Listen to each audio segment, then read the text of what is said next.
je m'adresse aux hommes et femmes sur cette terre. J'ai nourri des fils, je les ai élevés, mais ils se sont révoltés contre moi.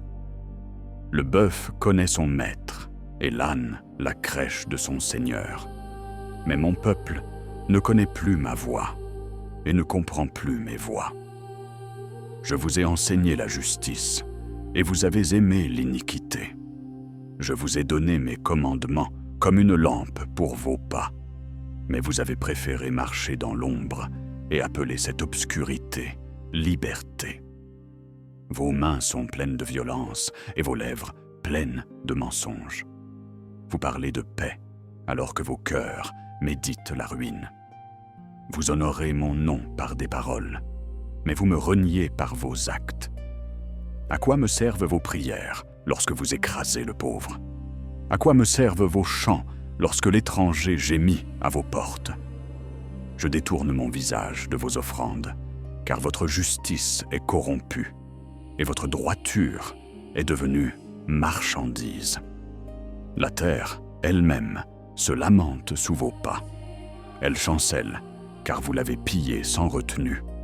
Les champs sont fatigués, les eaux sont amères, et les cieux se ferment, non par oubli, mais en témoignage contre vous.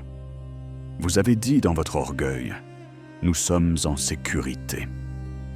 Mais je vous dis, votre sécurité est un mirage, car voici, les fondations que vous croyiez solides sont rongées de l'intérieur. Je ferai venir des jours de trouble. Vos villes connaîtront la confusion, vos chefs perdront la sagesse, et vos alliances se briseront comme de l'argile sèche.